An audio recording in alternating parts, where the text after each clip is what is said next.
Mr. Carpenter here.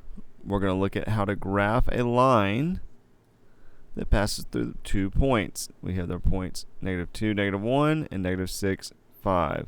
So if we look here, we can go to -2, -1, and we can plot our point, and then -6, +5.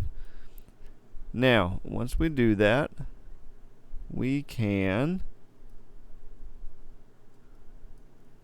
let me try that again. We can graph our line just like this. Now, what we see here is, see if I can do a little better, that this line runs through both points. And now we can plot our rise and our run. If I go from my left point to my right point, let me use a different color here. So from here to here, I can come down and I can come over. And I can see that that is a change of 1, 2, 3, 4, 5, 6. And I'm going down, so it's going to be -6. I'm going to the right, 1, 2, 3, 4. That'll be a change of +4. I can do my rise over my run. So that's a -6 over 4.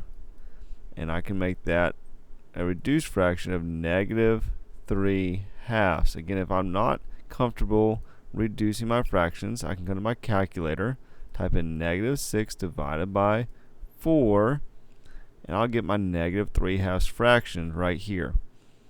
Now, what do I do with that? Well, the next thing I need to do is identify my y-intercept right here of -4.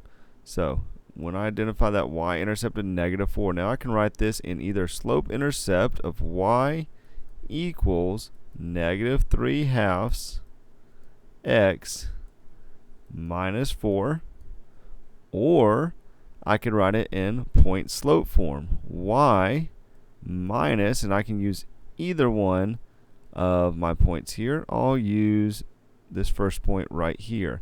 Y minus -1, which is going to be y plus 1, equals my slope of -3/2 times x minus -2, which makes it a +2.